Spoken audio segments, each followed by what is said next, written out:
तिखट, गोड, आंबट याचं परफेक्ट कॉम्बिनेशन असेल तर चव भन्नाट लागते.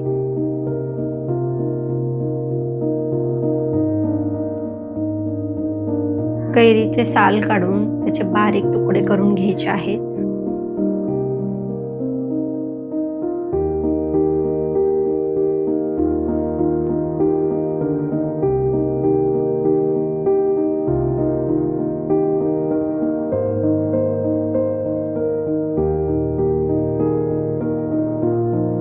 मी रात्री अर्धी वाटी चणा डाळ भिजत घातली होती, ती आता भिजून बरोबर 1 वाटी झाली आहे.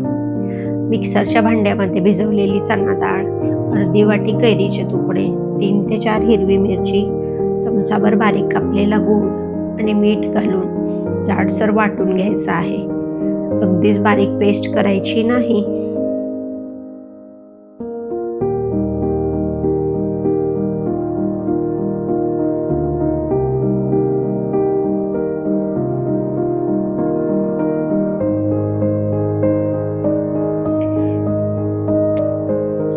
या पद्धतीने असं जाडसर वाटून घ्यायचं आहे.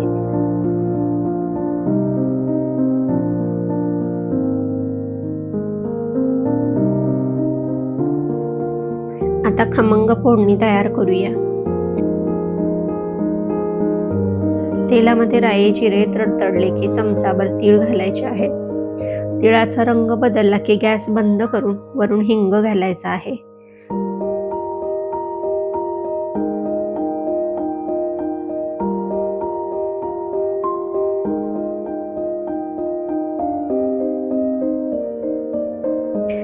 केलेली फोडणी हळूहळू आपल्या मिश्रणावरती घालायची आहे. वरून बारीक कापलेली कोथिंबीर घालून छानसं मिक्स करून घ्यायचं आहे. चटपटीत आंबेडाळ तयार आहे. तिखट, गोड, आंबट याचं परफेक्ट कॉम्बिनेशन असेल तर चव भन्नाटच लागते. तुम्हाला ही आंबेडाळ खायला आवडते का? कमेंटमध्ये नक्की सांगा. भेटूया लवकरच. तोपर्यंत काळजी घ्या. घरच्यांसोबत स्वतःचीही.